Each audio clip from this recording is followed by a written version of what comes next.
Support பண்ணுங்கன்னு தான் கேட்கிறாரு. இவங்க சப்போர்ட் பண்ணாமலே எவ்வளவு நல்லது பண்ணிருக்காங்கன்னு தான் நீங்க பாக்கணும்.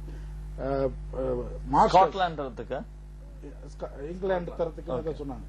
இப்ப மார்ஷல்ஸ் பஸ்ல எல்லாம் மார்ஷல்ஸ் ட்ரெயின் பண்ணிட்டு இருக்காங்க. எல்லா பஸ்லயும் trained marshals will be sent for women security, wifi, free wifi. Women செக்யூரிட்டிக்காக தனியா ஆப் ரெடி பண்ணிருக்காங்க டெல்லி கவர்மெண்ட். இன்னும் கொஞ்ச நாள் லான்ச் பண்ணுவாங்க. அவங்க எங்க இருந்து எல்லா ஸ்மார்ட் போன்ல இருந்து இந்த ஆப்ல நீங்க இது பண்ணீங்கன்னா போலீஸ் ஸ்டேஷன், அவங்க ரிலேட்டிவ், நியரஸ்ட் ரிலீஃப் சென்டர் எல்லாமே அக்சஸ் பண்ண முடியும் ஒரு பட்டன்ல. சோ இதெல்லாம் டெல்லி கவர்மெண்ட் எதுக்காக பண்றாங்க? உமன் செக்யூரிட்டிக்காக. பட் இதெல்லாம் மெடிக்கல் எடுத்துக்கிட்டீங்கன்னா அவ்வளவு ஒரு பெரிய ஒரு இது நடந்திருக்காங்க. ஒரு புரட்சியே டெல்லி நடந்திருக்கு.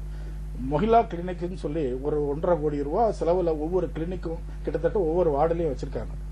ஒவ்வொரு கிளினிக்லயும் என்னன்னு பாத்தீங்கன்னா இலவச மருத்துவம், ஸ்கேன், என்னென்ன உண்டோ எல்லாமே பக்காவா நிறைய திட்டங்கள் ஆம் ஆத்மி மூலம் டெல்லியில நடைபெற்றிருக்கு. அதனால இதையும் அடிப்படையாக வைத்து இதை முன்னிலைப்படுத்தி தான் பஞ்சாப்லயும் கோவாவிலையும் நாங்க தேர்தலை சந்திச்சோம் அப்படின்னு. ஆனா இப்ப இந்த தேர்தல் பஞ்சாப்ல ஏறக்குறைய 25 இடங்களில் ஆம் ஆத்மி முன்னிலை பெற்றிருக்கு. இப்ப இந்த 25 அப்படிங்கிறது இப்ப ஆளும் கட்சி, அதாவது ஆளுகிற கட்சியாக உருவாகக்கூடிய வாய்ப்பு அப்படிங்கிறது கொஞ்சம் பின்னணியில் இருக்கு. ஆனா எதிர்கட்சியாக இருக்கக்கூடிய வாய்ப்புல பிஜேபியோடு போட்டி போடுகிறது. இந்த வாய்ப்பு அடுத்தடுத்த உங்களுடைய வெற்றிக்கு உதவியாக இருக்குமா? எப்படி அது? ஆம் ஆத்மி கட்சி ஆளுங்கட்சியாக இருந்தாலும் சரி, எதிர்கட்சி. அதுக்கு முன்பு ஒரு முன்னிலை நிலவரம் நம்ம பார்த்தலாம். உத்தரப்பிரதேசத்தில் மொத்தம் இருக்கக்கூடிய 403 சட்டமன்ற தொகுதிகளில் பிஜேபி 283 இடங்களில் முன்னிலை பெற்றிருக்கு. சமாஜ்வாதி காங்கிரஸ் கூட்டணி 76 இடங்களிலும், பகுஜன் சமாஜ் கட்சி 23 இடங்களிலும், மற்ற கட்சிகள் 17 இடங்களிலும் முன்னிலை பெற்றிருக்கிறது. ஏறக்குறைய 283 இடங்கள் அப்படின்னு சொல்லும் போதே இன்னும் ஒரு 35 இடங்கள், ஒரு 43 இடங்கள் அப்படிங்கிற அடிப்படையில தான் நம்ம பார்க்க முடியுது. இது அந்த 328 இடங்களை எட்டிவிடுமோ என்ற ஒரு சந்தேகமும் இருக்கு. அப்ப நீங்க பிஜேபி மீது வைத்த அந்த குற்றச்சாட்டு எல்லாமே ஒரு உத்தரப்பிரதேசம் போன்ற ஒரு மிகப்பெரிய மாநிலத்துல ஏன் எடுபடாமல் போனது? ஏன்னா அது இருந்து பிரிந்த உத்தராகண்டில் கூட ஏறக்குறைய ஒரு 58 இடங்களில் 55 இடங்களில் பிஜேபி முன்னிலை பெற்றிருக்கு. இது பெரும்பான்மைக்கும் மிக அதிகம். அப்படி பார்க்கும்போது நீங்க வைத்த அந்த குற்றச்சாட்டு எடுபடலையாங்க? டெல்லி எடுத்துக்கிட்டீங்கன்னா இது ஒரு மாநில அந்தஸ்து இல்லாத ஒரு யூனியன் டெரிட்டரி. நீங்க யூபி எடுத்துக்கிட்டாலும் உத்தரகாண்ட் எடுத்துக்கிட்டாலும் ஒரு மாநில அந்தஸ்து உள்ள ஒரு ஸ்டேட். சோ அதுல ஒரு சிஎம்க்கு ஃபுல் பவர்ஸ் இருக்கு. அவங்களுடைய ஸ்கீம்ஸ் இம்ப்ளிமெண்ட் பண்றதுக்கு மத்திய அரசு மீது உள்ள சார்ந்து இருப்பது குறைவாக இருக்கிறது. டெல்லி அரசாங்கத்தை பத்தி அப்படி இல்ல. எதை எடுத்தாலுமே கவர்னர் கிட்ட ஒரு பர்மிஷன் வாங்கி, ஒரு சிக்னேச்சர் வாங்கி தான் இம்ப்ளிமெண்ட் பண்ண வேண்டிய சூழ்நிலை.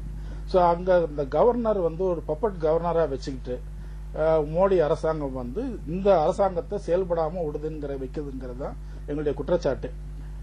மத்த ஸ்டேட்ல அப்படி கிடையாது. இவங்களால டைரக்டா இன்டர்ஃபியர் பண்ண முடியாது. தமிழ்நாடு எடுத்துக்கோங்க, டைரக்டா இன்டர்ஃபியர் பண்ண முடியாது. இருந்தாலும் குட்டையை கலக்குவாங்க, ஆனா டைரக்டா இன்டர்ஃபியர் பண்ண முடியாது. ஆனா டெல்லியில அப்படி இல்ல. அந்த லெப்டினன்ட் கவர்னர்ங்கிற போஸ்ட இந்த நல்ல செயல் திட்டங்களை கொண்டு வருவதற்கு ஒரு தடையாக உபயோகப்படுத்திக் கொண்டிருக்கிறார் மோடி என்பதுதான் உண்மை. ஓகே, திரு முருகையன், இது கவர்னருக்கு கவர்னர் மூலமாக ஆட்சியில் தலையீடு அப்படின்னு நீங்கள் ஆளுகிற பாண்டிச்சேரியிலும் அந்த தலையீடு நிறைய சம்பவங்கள் நடைபெற்றது. அதை பற்றி இல்ல இப்ப சுருக்கமாக அடுத்தடுத்த நிகழ்வுகளுக்கு உத்தரகாண்ட்ல என்ன கூட 5க்கு 5 பாராளுமன்ற உறுப்பினர்களை ஏற்கனவே 2014 பிஜேபி பெற்றிருக்கு. 5க்கு 5 பார்லிமெண்ட் உறுப்பினர் அவர்கள் தான். எனவே அந்த வெற்றி என்பது ஓரளவுக்கு அவர் தொடர்கிறார்கள் என்றே நாம் வைத்துக் கொள்ளலாம். இன்றைக்கு ஊபியை பொறுத்தவரையில் நாங்கள் 28 இடங்களில் ஏற்கனவே சட்டமன்ற உறுப்பினர்கள் இருந்தோம். அதுல மிகப்பெரிய பின்னடைவு என்று பார்க்கும்பொழுது இன்னைக்கு அகிலேஷ் யாதவுக்கு பெரிய பின்னடைவு அந்த குடும்பத்தின் சூழ்நிலை காரணமாக வந்திருக்கிறது. ஆனா எங்களுக்கு பெரிய பின்னடைவாக தெரியவில்லை. இருந்த இடத்தில் நாங்கள் இருக்கிறோம் என்று நான் கருதுகின்றேன். தொடர்ந்து அங்கே வளர்ச்சி 5 வருடங்களாக இல்ல நாடாளுமன்ற தேர்தல் முடிந்த பிறகு இந்த 3 வருடங்களாக அங்க காங்கிரஸ் கட்சி வளர்வதற்கான எந்த ஒரு வாய்ப்பையும் காங்கிரஸ் உருவாக்கல. இல்ல உத்தரப்பிரதேசத்தை பொறுத்தவரையில அங்க ஜாதி ரீதியாக மத ரீதியாக அங்கே இயக்கங்கள் உருவாக்கப்பட்டு விட்டன. என்ன இது பகுஜன் சமாஜ் என்பது தலித் மக்களுக்கு ஒரு இயக்கம். அதுபோல அது ஒவ்வொரு இதுக்கு இப்போ இந்துக்களுடைய ஆதரவு பெற்ற ஒரு இயக்கமாக பிஜேபி. இப்படி காங்கிரசிடம் ஒரு நாட்டு தேசிய உணர்வோடு இருந்த மக்களை இவர்கள் மத ரீதியாக ஜாதி ரீதியாக பிரித்து ஒரு அரசியல் களத்தை அமைத்து விட்டார்கள். அந்த ஊபியில வந்து நாங்கள் எல்லா ஜாதியும் எல்லா மதமும் எல்லாம் ஒன்று, தேசியத்தை மட்டும் நேசிக்கக்கூடிய காங்கிரசுக்கு அங்கே சற்று இடம் வந்து இல்லாமல் போய் கொண்டிருக்கிறது. அது நல்லதல்ல, இந்த நாட்டுக்கு நல்லதல்ல. அது மிகவும் மறுபடியும் அந்த எந்த விதமான காழ்ப்புணர்ச்சியோடு ஒரு அரசியல் மக்கள் அதை தான் விரும்புறாங்களா? ஆமா, சில மாநிலங்கள் இப்ப அவர்கள் முன்வைக்கிற அந்த இந்துத்துவா கொள்கைகளை நீங்க சொல்லுகிற அந்த மதம் சார்ந்த இருக்கிறது விரும்புகிறார்களா அப்படின்னு பார்க்கப்படுது. ஆமா, எல்லாத்தையும் விட மக்கள் உணர்வுகளை தூண்டி விடுகின்ற ஒன்று ஜாதி, அடுத்தது மதம் அல்லது மொழி என்ற அடிப்படையில் தான் மக்கள் எளிதாக பின்பற்றுவார்கள். மற்றபடி நீங்க கொள்கை, தத்துவம், இந்திய தேசத்தினுடைய வளர்ச்சி என்றெல்லாம் நீங்கள் பிரச்சாரம் செய்து நீங்கள் செய்வதற்கு ரொம்ப காலம் பிடிக்கும். அதை மக்கள் கொண்டு போய் சேர்ப்பதற்கு ரொம்ப கஷ்டப்படணும். ஆனா நீங்க ஒரு ஜாதியை தூண்டி விட்டு பாருங்க, ஒரு 2 ஜாதிகளை சண்டை நடந்ததுன்னு சொன்னா அந்த இடத்துல இந்த ஜாதி அந்த ஜாதியா, இவன் ஜெயிக்கிறான் அவன் ஜெயிக்கிறான் தான் பாப்பான். அங்க திமுக அண்ணா திமுக ஜெயிக்க முடியாது, அங்கே ஜாதியை தான் பாப்பான். தமிழ்நாடு பொறுத்தவரை தந்தை பெரியார் போன்றவர்கள் எல்லாம் இருந்து ஓரளவுக்கு அதை உடைத்திருந்தார்கள். ஆரம்பத்திலேயே உடைத்து இந்த ஜாதிக்கெல்லாம் ரொம்ப முக்கியத்துவம் இல்லை. இப்ப சமீபத்தில் நீங்க சொல்றது நடக்குது. அந்த ஜாதி உணர்வு இப்ப கொஞ்சம் வளர்ந்துகிட்டு இருக்கு தமிழ்நாட்டுல. ஆனா அது கொஞ்ச காலத்துக்கு முன்னால் அது இல்ல. அதுக்கு முன்பு கோவாவில் மொத்தம் இருக்கக்கூடிய 40 சட்டமன்ற தொகுதிகளில் 8 தொகுதிகளில் பிஜேபியும் 7 தொகுதிகளில் காங்கிரஸ் கட்சியும் முன்னிலை பெற்றிருக்கு. இன்னும் 25 தொகுதிகளுக்கான முன்னிலை நிலவரம் அப்படிங்கிறது இன்னும் நம்மளுக்கு தெரிய வரல.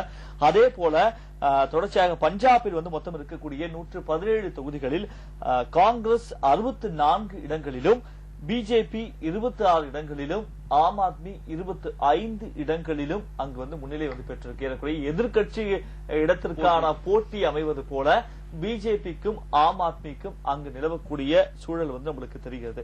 திரு முருகே, உங்ககிட்ட ஒரு கேள்வி கேட்கணும். அதாவது பல ஆண்டுகளுக்கு பிறகு உத்தரப்பிரதேசத்துல பிஜேபியினுடைய ஆட்சி அமைவது ஏறக்குறைய உறுதியாகிவிட்டது அப்படிங்கறதா இந்த தேர்தலுடைய முன்னிலை நிலவரம் நம்ம பார்க்க முடியுது. அங்கு பிரச்சாரத்தில் ஈடுபடும் போது இந்த ராமர் கோவில் சிக்கலை மையப்படுத்தி அங்கு பிரச்சார யுக்திகளும் செய்யப்பட்டது. நாங்க கண்டிப்பாக ராமர் கோவில் கட்டுவோம் அப்படிங்கிற பிரச்சாரம் வைக்கப்பட்டது. இப்ப அமையக்கூடிய சூழல் கண்டிப்பாக அது போன்று ஒரு நிகழ்வு நடப்பதற்கான வாய்ப்புகள் இருக்கா? அப்படி ஒன்று அவர்கள் செய்யட்டும் என்று வாழ்த்துகிறேன்.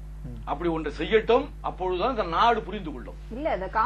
இல்ல நீங்க ராமர் கோயில் கட்டுகின்ற ஒரு விஷயத்தில் இன்றைக்கு அது கோர்ட்ல இருக்கு. அந்த கோர்ட் முடிவுகள் வந்த பிறகு இவர்கள் என்ன நடவடிக்கை எடுக்கிறார்கள் அதுல அவர்கள் செய்யட்டும். அது ஊப்பில வேணா அவர் ஒரு புரட்சியை ஏற்படுத்தலாம், ஊப்பில வேணா அவங்களுக்கு ஆதரவு கூட நிலை ஏற்படலாம். ஆனா இந்தியா முழுவதும் வேறு விதமான நிலைப்பாடு வந்துவிடும். அது அவர்களுக்கு வீழ்ச்சியை நோக்கி கொண்டு செல்லும் என்ற நம்பிக்கை இருக்கிறது. அவர்கள் இந்த ஊபி மக்களுக்கு என்ன வாக்குறுதியை கொடுத்து ஓட்டு வாங்கினார்களோ அந்த வாக்குறுதியை அவர் நிறைவேற்றுகின்ற முயற்சியில் பிஜேபி இறங்க வேண்டும் என்றே நான் கேட்டுக்கொள்கிறேன். அது இறங்கினால் எங்களுக்கு எளிதாகிவிடும், எங்களுடைய வேலை சுலபமாவதற்கான வாய்ப்பு இருக்கிறது. அப்போதுதான் நம்முடைய கை கொண்டு தாமரை மலர்களை பறிப்பது போன்ற பறிக்கக்கூடிய வாய்ப்பு இருக்கும் அப்படின்னு நீங்க நினைக்கிறீங்க? ஆமா ஆமா, தாமரை மலரை வீழ்த்துகின்றது, பறிக்கிறது நான் பறித்து கையை வீழ்த்துவோம். தாமரை மலரை வீழ்த்துகின்றதற்கான வாய்ப்பு எங்களுக்கு எளிதாக அமையும் என்று நான் கருதுகின்றேன். இந்தியாவில் உள்ள அனைத்து மக்களும் அதை பற்றி சிந்திப்பார்கள். இந்த நாடு எல்லா மத ஜாதி மக்கள் எல்லாம் ஒருங்கிணைந்து அமைதியான ஒரு வாழ்க்கை நமக்கு வேண்டுமா, அல்லது மத துவேஷத்தோடு கையாளுகின்ற பிஜேபி என்ற ஒரு கட்சி இந்த நாட்டை ஆண்டால் அதனால் நாட்டில் கலவரங்கள், பிரச்சனைகள், நீங்கள் மாட்டுக்கறி திங்க வேண்டும் என்றால் பாகிஸ்தானுக்கு போங்கள், நீங்கள் மாட்டுக்கறி சாப்பிடுவதை விட நீங்க கடலில் போய் குதியுங்கள் என்று சொல்லுகின்ற பாராளுமன்ற உறுப்பினர்கள், மந்திரிகளை எல்லாம் இவர் வைத்துக் கொண்டு அவர்களை எந்தவித நடவடிக்கையும் எடுக்கவில்லை. ஆனால் மோடி அப்படி பேசவில்லை என்று சகோதரி மிகவும் வேகமாக பேசுகிறார். ஆனால் அந்த கட்சியை சேர்ந்த பல முகங்கள் கொண்டவர்களாக இருக்கிறார்கள், ஒவ்வொருவரும் உன்னை பேசுகிறார்கள். அப்பொழுது நீங்க சொன்னது போல ஊப்பியில அந்த பெரியவர் கொல்லப்பட்டார். அந்த மாட்டுக்கறி இன்னும் சொல்ல போனால் விசாரணையில் அது மாட்டுக்கறியா இல்லை என்று வந்திருக்கிறது. அதை அந்த ஆள் திரட்டிட்டு போனவர் அந்த லோக்கல் எம்எல்ஏ ஆட்கள், அவர்கள் தான் திரட்டிட்டு போய் அவரை கொண்டு இருக்காங்க. இதெல்லாம் தேர்தல் தேர்தல் முடிவுகளை வெளிப்படலையே. அதுதான் சொல்றேன், 283 இடங்கள் முன்னிலை அப்படின்னு பார்க்கும்போது நீங்கள் சொல்லுகிற, நீங்கள் முன்வைக்கப்படுகிற அந்த குற்றச்சாட்டுகள் எதுவுமே தேர்தல் வெளிப்படவில்லை. ஊபி மக்களுடைய அரசியல் போக்கு என்பது ஒரு வித்தியாசமானது. நான் ஏற்கனவே சொன்னேன், அது ஜாதி மத அடிப்படையில் பிரிந்து இருக்கின்ற மக்களை இவர்கள் காவு கொடுக்கின்ற ஒரு கட்சியாக பிஜேபி இருக்கிறது. அதுல நான் சொல்றேன், சூழ்ச்சிக்கு விலை போகின்ற மக்கள் நிறைய இருக்காங்க. நீங்க என்னதான் சாதனை படைத்து சொன்னாலும் கூட பெருந்தலைவர் காமராஜரை விட இந்த தமிழகத்துக்கு செய்தவர்கள் யாருமே இல்லை. அவரை ஒரு மாணவனை வைத்து விருதுநகரில் தோற்கடிக்கப்படவில்லையா? அதனால காமராஜர் விழுந்து போன தலைவரா? இன்றைக்கும் எல்லா கட்சிகளும் ஏற்றுக்கொள்ளுகின்ற ஒரு தலைவராக பெருந்தலைவர் காமராஜர் இருக்கிறார். ஆனால் அந்த காமராஜரை சொந்த ஊரிலேயே அந்த விருதுநகரிலேயே வைத்து தோற்கடித்தார்கள். எனவே காமராஜர் கீழே விழுந்து விடவில்லை. அவர்கள் தோற்கடித்த சீனிவாசன் இன்றைக்கு யாரும் தெரியவில்லை. காமராஜருக்கு அடுத்து தமிழகத்தில் காங்கிரஸ் கட்சியினுடைய தலைவர் இருக்கு. காமராஜரோடு ஒப்பிடுகின்றதுக்கு தலைவர்களே இல்லை. மக்கள் செல்வாக்கு பெற்ற ஒரு தலைவர் 50 ஆண்டுகளில் நான் ஒப்புக்கொள்கிறேன். காமராஜரோடு ஒப்பிடுவதற்கு எங்கள் கட்சியிலும் இல்லை, எந்த கட்சியிலும் இல்லை. அந்த வீழ்ச்சி தான் நான் காங்கிரஸை இன்றைக்கு தோண்டு போய் உட்கார்ந்து. ஜெயக்குமார் ஏதோ சொல்லணும்னு நினைக்கிறேன், சொல்லுங்க ஜெயக்குமார். இன்றைக்கு இளைஞர்கள் மத்தியில பாத்தீங்கன்னா ஒரு பெரிய எழுச்சி வந்திருக்கு, மாணவர்கள் மத்தியில ஒரு பெரிய எழுச்சி வந்திருக்கு. இது என்னன்னு பாத்தீங்கன்னா சூப்பர் ஸ்டிஷனை விட்டு அவங்க எல்லாம் வெளியே வராங்க, மதத்தை விட்டு அவங்க எல்லாம் வெளியே வராங்க. மதத்தை வெளியே வராங்கன்னா அதை கீழே வச்சுட்டு இவங்க ஒரு முற்போக்கு சிந்தனையோட வெளியே வராங்க. உதாரணத்துக்கு பாத்தீங்கன்னா நம்ம தமிழ்நாட்டில் நடந்த பல போராட்டங்கள் எல்லாம் மாணவர்கள் பெண்களோட பங்களிப்பு தான் அதிகமா இருந்தது. சோ இதே போல வட மாநிலங்களிலும் பாத்தீங்கன்னா பஞ்சாப்ல எல்லாம் அந்த போதை மருந்துல இருந்து வெளியே வரணும்ங்கிறத மக்களுடைய ஒரு பெரிய எழுச்சி இன்னைக்கு நடந்திருக்கு. அதனாலதான் இந்த ஆட்சி மாற்றமே. சோ அதனால இந்த எழுச்சி வரும்போது இந்த மதம் இந்த மாதிரி ஒரு பிற்போக்கு சிந்தனைகள்லாம் பின்னால போயிடும். அதனால இன்னும் ஒரு 10 ஆண்டுகள்ல பாத்தீங்கன்னா பிஜேபியோட இந்த யுக்தியில ஆட்சி பிடிக்கணும்னு நினைச்சிட்டு இருந்தாங்கன்னா அவங்களும் காங்கிரஸ் மாதிரி நாளைக்கு காணாம போயிடுவாங்க. அப்படி ஒரு காலகட்டம் 10 ஆண்டுகள் கழித்து வருகிற பொழுது ஆம் ஆத்மி போன்ற ஒரு சில கட்சிகள் தான் முன்னிலை வகிக்கும் என்பதை நான் தெரிவித்துக் கொள்ள விரும்புகிறேன். ஓகே, மணிப்பூர்ல காங்கிரசினுடைய முதலமைச்சர் வெற்றி பெற்றதாக அறிவிக்கப்பட்டது. ஒக்பால் சிங் அவர் வெற்றி பெற்றதாக அறிவிக்கப்பட்டிருக்கு. அதே போல மணிப்பூர் காங்கிரஸ் பாஜக இடையே ஆட்சியை பிடிப்பதில் கடும் போட்டி இருக்கக்கூடிய சூழல். அதாவது முன்னிலை நிலவரம் அப்படி பார்க்கும்போது ஏறக்கூடிய 1-2 தொகுதிகள் தான் வித்தியாசத்தை நம்மளால பார்க்க முடிகிறது. இதற்கு நடுவே பிஜேபி உத்தரப்பிரதேசத்தை 283 இடங்களில் தொடர்ந்து முன்னிலை பெற்றிருக்கு. ஏறக்குறைய இந்த வெற்றினா யூபி, பஞ்சாப் இந்த 5 மாநில சட்டசபை தேர்தல் முடிவுகள் அப்படின்னு பார்க்கும்போது உத்தரப்பிரதேசமும் பஞ்சாபும் தான் மிக முக்கியமான மாநிலமாக நமக்கு பார்க்கப்படுது. ஏன்னா இவங்க 2 பேருமே சேர்ந்து கிட்டத்தட்ட ஒரு 520 இடங்களுக்கான தேர்தல் முடிவுகள் இன்றைக்கு அறிவிக்கப்பட போகிறது. அதையும் தௌபால் தொகுதியில் எதிர்த்து போட்டியிட்ட எதிர்கட்சி வேட்பாளரை விட மணிப்பூர் தொகுதியில அவர் வெற்றி பெற்றிருப்பதாக அறிவிக்கப்பட்டிருக்கு. அதே போல நிறைய இந்த தேர்தல் முடிவுகளை மையமாக கொண்டு அப்படின்னு பார்க்கும்போது அடுத்தடுத்து என்ன மாதிரியான ஒரு மாற்றம் நிகழும்? அடுத்தடுத்து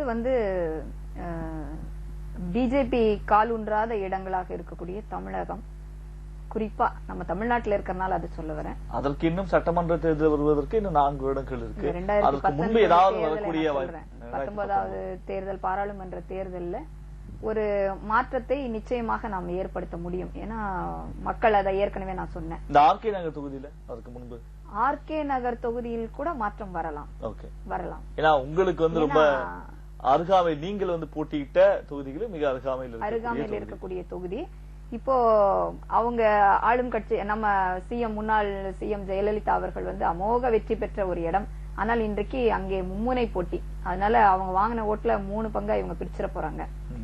அடுத்ததாக திராவிட முன்னேற்ற கழகம் அடுத்த இடத்தில் இருக்கிறார்கள். அவங்களுடைய சூழ்நிலை எப்படின்னு தெரியல, மக்கள் எப்படி பார்க்கிறார்கள் என்று.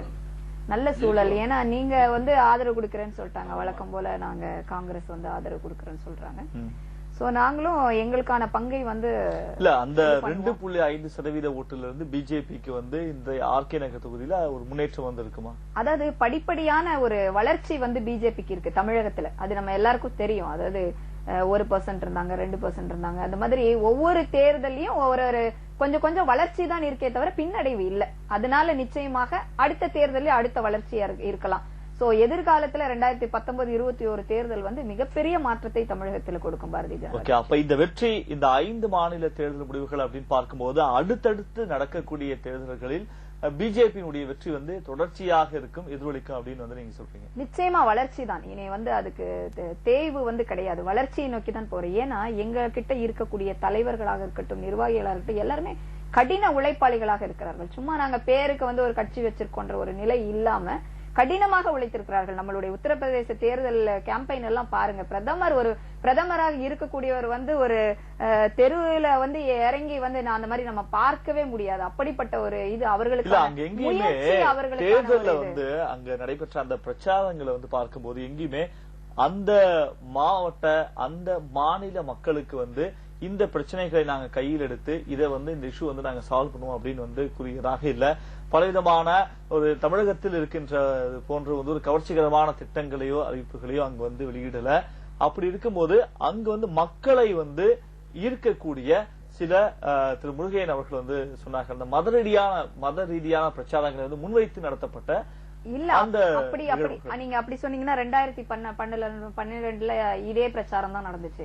அப்போ வந்து நாங்க பெரிய இடத்துல பிடிக்கலையே. அப்ப நீங்க ஆளும் கட்சியா இல்ல ஆளும் கட்சியோ எதிர்கட்சியோ, பட் அதே பிரச்சாரம் தான் இப்பொழுதும் நாங்க மேற்கொள்றோம். அப்ப மக்கள் எதை பார்க்கிறார்கள்னா இப்ப இருக்கக்கூடிய மத்திய அரசாங்கம் என்ன மோடி இல்ல என்ன பாத்துட்டு இருக்காங்க இருக்கலாம். ஒரு சிறந்த தலைவராக இவர் மோடியை பார்க்கலாம். இப்ப 2.5 ஆண்டுகளாக என்ன செய்துட்டு இருக்காங்க அப்படிங்கறது இந்த ஆளுங்கட்சியாக இங்க மாநிலத்துல இல்லன்னா கூட சென்ட்ரல்ல இருக்கக்கூடிய கட்சி எப்படி செய்யறாங்கன்றத பார்த்து அவங்க வந்து அந்த ஒரு இதை எடுத்துக்கலாம், ஒரு முன்னுதாரணமா எடுத்துக்கொள்ளலாம் இல்லையா? அது எடுத்திருக்கிறாங்கன்றத இந்த தேர்தல் முடிவுகள் பார்க்கப்படுகிறது. இவங்க தொடர்ச்சியாக மத ரீதியான பிரச்சாரங்களை முன்னெடுக்கிறாங்க, அது இது நிறைய சொல்றாங்க. இத்தனை குற்றச்சாட்டுகளையும் எடுத்து வைத்துதான் இவர்கள் தேர்தலை சந்திக்கிறார்கள். அப்படி இருந்தும் அந்த மக்கள் அதை ஏற்றுக்கொள்ளவில்லை என்றால் அப்போ எது உண்மை நம்ம எடுத்துக்கிறது? இது மாநிலத்துக்கு மாநிலம் வந்து வேறுபடுமா, இல்ல ஒரு நாடாளுமன்ற தேர்தல் அப்படின்னு வரும்போது வந்து எதிரொலிக்குமா? இல்ல, இது வந்து ஊபியை பொறுத்தவரையில் வந்து சகோதரி சொன்னது போல மத்தியில ஆளுகின்ற கட்சியாக பிஜேபி இருக்கிறது. இன்னும் ஒரு 2 ஆண்டு காலம் அவர்களுக்கு 2.5 ஆண்டு காலம் இருக்கிறது கிட்டத்தட்ட. இந்த 2 ஆண்டுகளுக்குள் ஊபி மாநிலம் எதையாவது சாதித்துக் கொள்ள வேண்டும். அங்கிருந்து நிதி பெறுவது அல்லது வளர்ச்சி திட்டங்களில் ஏதாவது மத்திய அரசாங்கத்தோடு இணைந்து பணியாற்றுவது, இதுல வந்து பிஜேபி அரசு இருப்பதனால் அது ஒரு சாதகமான ஒரு பிளஸ் பாயிண்ட் வந்து பிஜேபிக்கு. அந்த மக்கள் அப்படி நினைத்து கூட நாம் வந்து என்னென்ன பெற்றுக்கொள்ள வேண்டியதை பெற வேண்டிய இடத்தில் பிஜேபி இருப்பதனால் நீங்க வந்து அதுதான் நல்லது அப்படி மக்கள் நினைக்கலாம். ஆனால் அதே நேரத்தில் பஞ்சாபில் வந்து மத்தியில பிஜேபி ஆட்சி இருந்தாலும் நமக்கு காங்கிரஸ் ஆட்சி தான் வேண்டும், அதனால வந்து அவர்கள் போராடி நம்ம திட்டங்களை கொண்டு வருவார்கள், நமக்கு பிஜேபி தான் ஆதரவோடு இருக்கணும்னு அவசியம் இல்லை என்று ஓட்டு போட்ட பஞ்சாப் மக்களை நான் வாழ்த்துகிறேன். பஞ்சாப் மக்களுடைய எண்ணம் வந்து அந்த மாதிரி சிந்தனை மற்ற மாநில மக்கள் இப்படி போறது உண்டு. பொதுவாக மத்தியில் ஆட்சியில் இருக்கக்கூடிய கட்சிக்கு ஆதரவான ஒரு நிலைப்பாடு ஒரு 5% ஓட்டு விழும். அந்த 5% ஓட்டு இன்னைக்கு பிஜேபிக்கு கூடுதலாக கிடைத்திருக்கிறது வாய்ப்பில்லை. ஆனா வந்து பஞ்சாப் மக்கள் அதையெல்லாம் கருத்தில் கொள்ளாமல் அங்கே நடந்த அகாலிதள பிஜேபியினுடைய ஆட்சியினுடைய குளறுபடிகளை அவர்கள் வந்து ஏற்றுக்கொள்ளவில்லை. இல்ல, அங்க நடந்தது நம்ம பிஜேபி ஆட்சின்னு பார்க்க முடியுமா? அகாலிதளம் அந்த ஆட்சி பிரபலமான இயக்கம், அந்த பஞ்சாப்ல பிரபலமான இயக்கம் வந்து அகாலிதளம், அதுல மாற்று கருத்தே இல்லை. அவர்களை தோற்கடித்துதான் எங்களுக்கு பெரிய வெற்றியாக தெரிகிறது. பஞ்சாபில் இருந்து ஹரியானா பிரிந்த பிறகு அங்க வந்து காங்கிரஸ் கோட்டையாக இருந்த பஞ்சாப் வந்து நடுவுல வந்து இந்திரா காந்தியினுடைய இல்ல சீக்கியர் படுகொலைக்கு பின்னால் நாங்கள் வந்து அங்கே வெற்றி பெறுவோமா, மீண்டும் நாங்கள் எழுவோமா என்ற கேள்வி எழுந்த பொழுது ராஜீவ் காந்தி தான் அந்த மீண்டும் அந்த வெற்றியை கொண்டு வந்து இப்பொழுது முதலமைச்சருக்கு போட்டி போட்டிருக்கிறாரு. அவரே முதலமைச்சராக வந்தார், அமரிந்தர் சிங் போட்டு வந்தார். அதனால எங்களுக்கு வந்து இந்த சீக்கியர் படுகொலை நடந்த பின்னால் மிகப்பெரிய பின்னடைவை சந்தித்தோமோ என்று நினைத்தோம். ஆனால் உண்மையில் என்னுடைய சரித்திரம் என்னவென்றால் அங்கே உள்ள தாழ்த்தப்பட்ட மக்களை நோக்கி ஏவப்பட்ட அந்த தாக்குதலை கண்டித்தான் நாங்கள் வந்து அந்த படுகொலை நிகழ்ச்சி எல்லாம் நடந்தது. அதை மக்கள் இப்பொழுது புரிந்து கொண்டிருக்கிறார்கள். அங்கே சீக்கிய மக்கள் காங்கிரஸ் செய்தது தவறல்ல, அங்கே ஒரு சரியான நிலைப்பாட்டை தான் அவர் எடுத்தார்கள் என்ற நம்பிக்கை இப்பொழுது வந்திருப்பதனால் மீண்டும் காங்கிரசுக்கு அங்கே வாய்ப்பை கொடுத்திருக்கிறார். பஞ்சாபில் முதலமைச்சர் வேட்பாளராக அறிவிக்கப்பட்டிருக்கிற காங்கிரஸ் கட்சியை சேர்ந்த திரு அமரிந்தர் சிங் அவர்களுக்கு இன்றைக்கு 75வது பிறந்த நாள். இந்த பிறந்த நாள் பரிசாக அவருக்கு முதலமைச்சர் பதவி வந்து கிடைக்கும், முதலமைச்சராக வெற்றி பெறுவார் என்று வந்து எதிர்பார்க்கப்படுகிறது. நம்ம தொடர்ந்து இன்னும் நிறைய நிகழ்வுகள் செய்திகள் வந்து பார்க்கலாம். அதுக்கு முன்பு ஒரு சிறிய இடைவேளை. நேரில் ஒரு சிறிய இடைவேளைக்கு பிறகு தேர்தல் முடிவுகள் 2017 தொடரும்.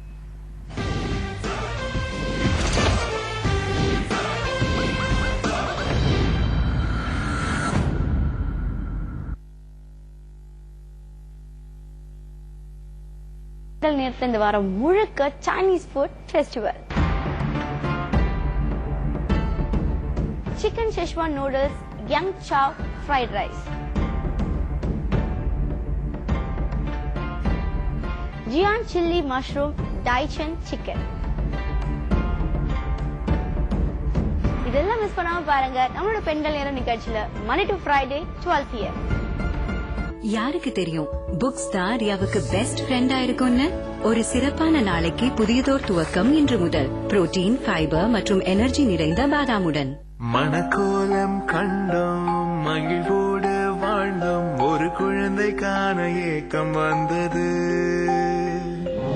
ஐஸ்வர்யா வந்தோம், கவலைகள் மறந்தோம், இனி எங்களுக்கும் ஒரு குழந்தை. ஐஸ்வர்யா மகளிர் மருத்துவமனை மற்றும் கருத்தரித்தல் மையம். வணக்கம் சர்மா சார். வணக்கங்க. இப்படி நீங்க தன்னையே எப்படி திட்டிக்கிறீங்க? இது நீங்களே தான் 40 வருஷத்துக்கு அப்புறம். டென்ஷன் எடுத்துக்காதீங்க, பென்ஷன் நிச்சயப்படுத்துங்க. அரசாங்கத்தோட ஒரு திட்டம், அடல் பென்ஷன் திட்டம். அதுல 18 வயசுல இருந்து மாசம் 210 ரூபாய் முதலீடு செஞ்சா 60 வயசுக்கு அப்புறம் உங்களுக்கு மாசம் 5000 ரூபாய் வரை பென்ஷன் கிடைக்கும். இதுக்கு மேல விவரங்களுக்கு உங்க வங்கி கிளையோ இல்ல வங்கி நண்பரையோ பாருங்க, அவங்க புரிய வைப்பாங்க. உங்கள் ராஜ் டிவியில்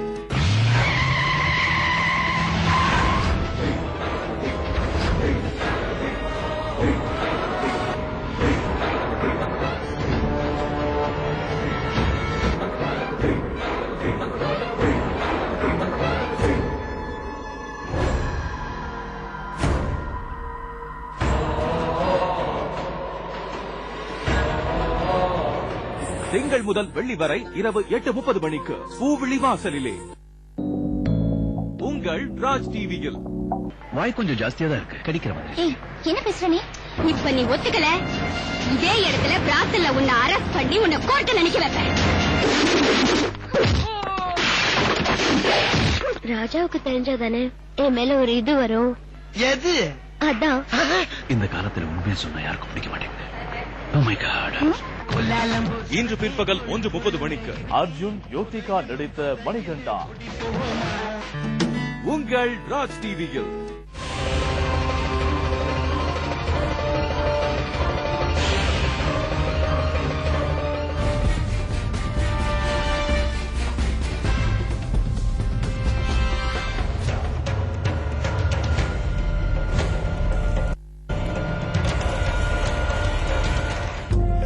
திங்கள் முதல் வெள்ளி வரை இரவு 7:30 மணிக்கு மண் வாசனை. உங்கள் ராஜ் டிஜிட்டல் பிளஸில் இரவு 8:01.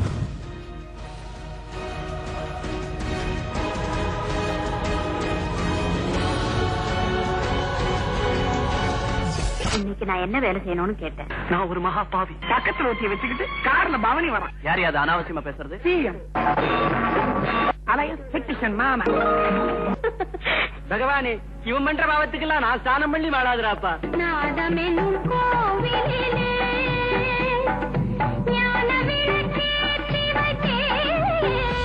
என்று இரவு 8:01 மன்மத லீலை. அரசியல்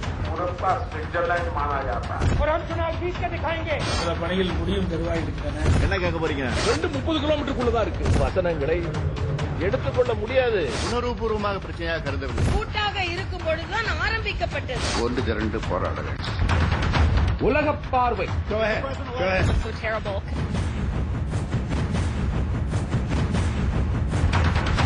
விளையாட்டு.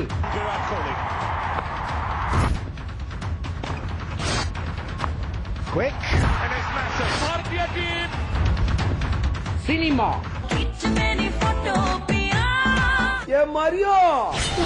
முகத்துல ஆசிட் ஊத்துறோம். என்னடா வித்தியாசம்? உன்னை விசாரணையில் அடிச்சது தப்பேலடா. சின்ன சின்ன செய்திகள் திங்கள் முதல் வெள்ளி வரை இரவு 9 மணிக்கு உங்கள் ராஜ் நியூஸ் தொலைக்காட்சியில் காணத் தவறாதீர்கள். உங்கள் ராஜ் டிவியில்.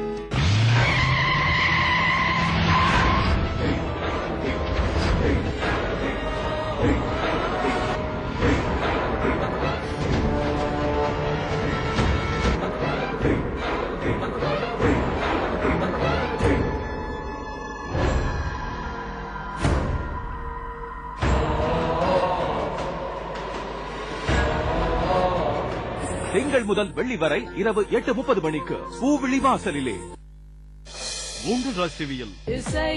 உலகத்துல எல்லாருக்கும் பிடிச்ச மனச மயக்க கூடியது இசை. பனி வீழும் மலர்வனம் உன் பார்வை ஒரு வரம்.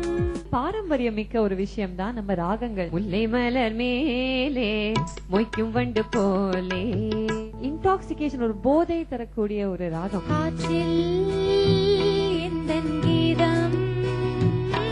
Live music and perfect blend. ஞாயிறுதோறும் காலை 8:01 இளம் திரைப்பட பாடகர்கள் தொகுத்து வழங்கும் இசை கஃபே. உங்கள் ராஜ் டிவியில் 4 வகை வேதங்கள், 5 வகை பூதங்கள், 6 வகை பருவம் ஏத்தும் ஆதிபராசக்தி. 4 வகை வேதங்கள், 5 வகை பூதங்கள், 6 வகை பருவம் ஏத்தும் ஆதிபராசக்தி. 7 எனும் ரோகங்கள், 8 எனும் யோகங்கள், 9 எனும் கோள்கள் போற்றும் ஆதிபராசக்தி. ஆதிபராசக்தி திங்கள் முதல் வெள்ளி வரை மாலை 6:30 மணிக்கு காணத் தவறாதீர்கள். நம்மளோட பெண்கள் நேரத்தில் இந்த வாரம் முழுக்க சைனீஸ் ஃபுட் ஃபெஸ்டிவல்.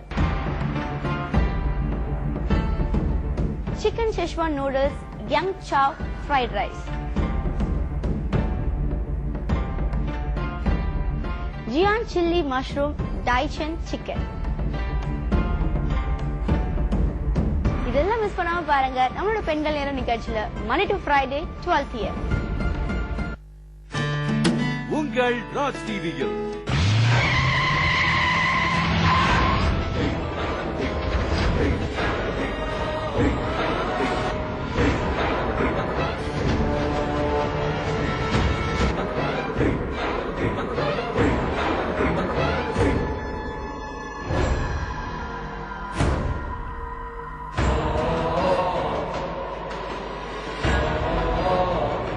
திங்கள் முதல் வெள்ளி வரை இரவு 8:30 மணிக்கு பூவிழி வாசலிலே. உங்கள் ராஜ் டிவியில். வாய் கொஞ்சம் ஜாஸ்தியா தான் இருக்கு, கடிக்கிற மாதிரி. என்ன பேசுற நீ? இப்ப நீ ஒத்துக்கல, இதே இடத்துல பிராத்தல்ல உன்னை அரெஸ்ட் பண்ணி உன்னை கோர்ட்ல நிக்க வைப்பேன். ராஜாவுக்கு தெரிஞ்சாதானே என் மேல ஒரு இது வரும். எது? அதான் இந்த காலத்துல உண்மையை சொன்னா யாருக்கும் பிடிக்க மாட்டேங்குது. Oh my God. இன்று பிற்பகல் 1:30 மணிக்கு அர்ஜுன் யோத்திகா நடித்த மணிகண்டா. உங்கள் ராஜ் டிவியில்.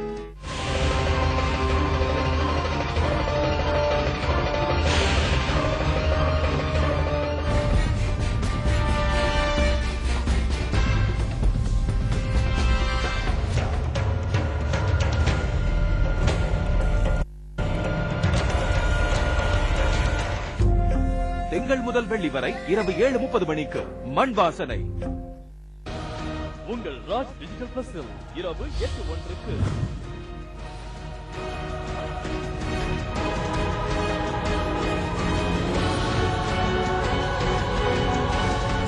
இன்னைக்கு நான் என்ன வேலை செய்யணும்னு கேட்டேன். நான் ஒரு மகா பாவி. பக்கத்துல ஒருத்திய வச்சுக்கிட்டு கார்ல பவனி வரான். யார் யாரு அனாவசியமா பேசுறது? சிஎம் அலையன்ஸ் பெட்டிஷன் மாமா.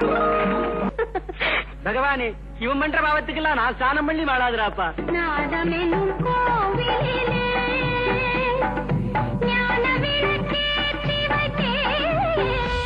என்று இரவு 8:01 மன்மத லீலை. அரசியல். சில பணிகள் முடியும் தருவாயிருக்கின்றன. என்ன கேட்க போறீங்க? 30 கிலோமீட்டருக்குள்ளதான் இருக்கு. வசனங்களை எடுத்துக்கொள்ள முடியாது. உணர்வுபூர்வமாக பிரச்சனையாக கருதவில்லை. கூட்டாக இருக்கும் பொழுதுதான் ஆரம்பிக்கப்பட்டது. ஒன்று திரண்டு போராட வேண்டும். உலக பார்வை. So terrible.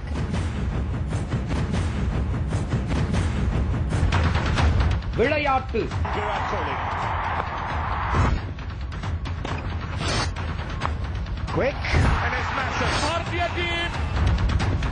சினிமா. மரியோ பண்ணலன்னா முகத்துல ஆசிட் ஊத்துறதுக்கும் உனக்கும் என்னடா வித்தியாசம்? மனதுக்கு வலிக்கவில்லை. உன்னை விசாரணையில் அடிச்சது தப்பே இல்லடா. சின்ன சின்ன செய்திகள் திங்கள் முதல் வெள்ளி வரை இரவு 9 மணிக்கு உங்கள் ராஜ் நியூஸ் தொலைக்காட்சியில் காணத் தவறாதீர்கள். 5 மாநில தேர்தல் வாக்கு எண்ணி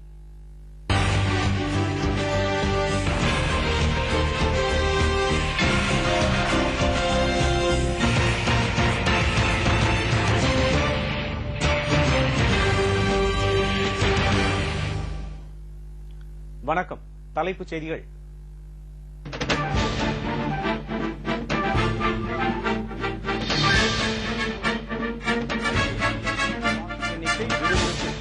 இரண்டு மாநிலங்களில் பிஜேபி ஆட்சி அமைக்கிறது.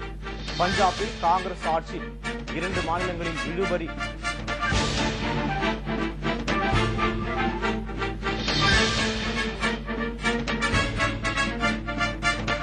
உத்தரப்பிரதேச